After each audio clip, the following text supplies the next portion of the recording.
आपका हमारे चैनल पे स्वागत है। इस वीडियो में हम आपको बताएंगे कि पांडवों को नरक क्यों जाना पड़ा।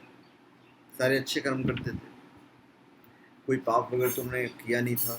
युद्ध लड़े थे, वो तो धर्म होता है क्षत्रिय का, तो उन्होंने युद्ध किया, उसे पाप की गिनती में नहीं गिना जाएगा, क्योंकि भगवान श्री कृष्ण ने कहा है कि मारो सब, तो उसे भी हम पाप की गिनती में नहीं काउंट करेंगे।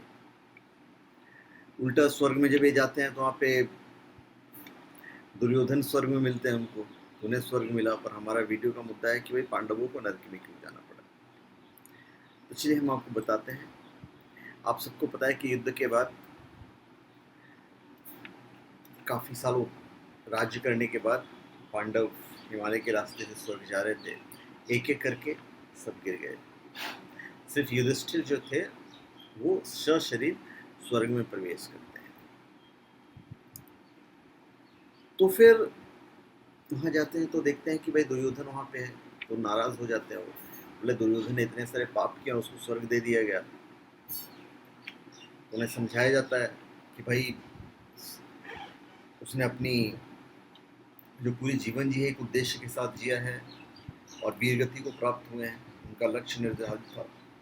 तो युधिष्ठिर कहते हैं कि मुझे अपने भाइयों के पास जाना है, तो उन्हें भी लेके जाया जाता है, पर उन्हें नरक में लेके जाया जाता है। तो नरक में वो जाते हैं, तो नरक में जाने का वजह ये था कि नरक में उन्हें कुछ देर रुकना पड़ा, तो उन्हें नरक का भोग लिया। तो नरक जो उन्होंने भोगा इसलिए भोगा क्योंकि उन्होंने भी एक झूठ बोला था अश्वत्थामा हाथी के बारे में, तो उनका नरक का हो गया। द्रौपदी भी वहीं पे थी और बाकी सारे पांडव अर्जुन, नकुल, सहदेव और भीम वहीं पे थे। तो कहने का मतलब ये है कि जब नर्क में उन्हें देखते हैं तो फिर वो पूछते हैं कि भाई इन्हें नर्क में क्यों मिला, इन्हें नर्क में क्यों भेजा गया। तो आप सब जानते हैं कि सर्वप्रथम द्रौपदी नीचे गिर गई थी और मृत्यु को प्राप्त की, और पांडवों को कुछ समझ में नहीं आ रहा था कि द्रौपदी नीचे क्यों गिरी, इसको तो हमारे साथ स्वर्ग में जाना था।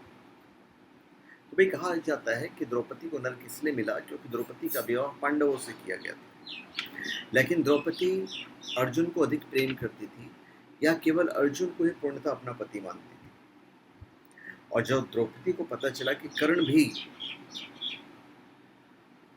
इन्हीं का पुत्र है, कुंती का, तो कर्ण के लिए भी उनके मन में थोड़ा सा प्रेम जागृत हुआ, तो ये पाप हो गया। अब बचे सहदेव और नकुल। सहदेव को इसलिए नरक जाना पड़ा क्योंकि सहदेव को अपने विद्वान होने का बहुत घमंड था, और नकुल को घमंड था कि वो सबसे ज्यादा सुंदर है।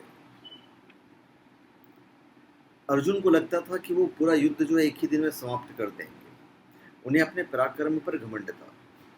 उन्हें कहा भी था कि एक ही दिन में शत्रुओं का नाश कर दूंगा, लेकिन वैसा नहीं कर पाए। भीम को भी अपने बल पर घमंड था और अपने बल का झूठा प्रदर्शन भी करते थे, तो भीम को भी जाना पड़ा था और वो सबको नीचा भी दिखाते थे। तो इसलिए चारों को, इनफैक्ट पांचों कह लीजिए इंक्लूडिंग द्रौपदी, इन सबको नरक में जाना पड़ा था। तो धन्यवाद, आप सबका हमारे चैनल पर स्वागत है। आप हमारे चैनल पर सब्सक्राइब करें और अपने कमेंट दीजिए। धन्यवाद।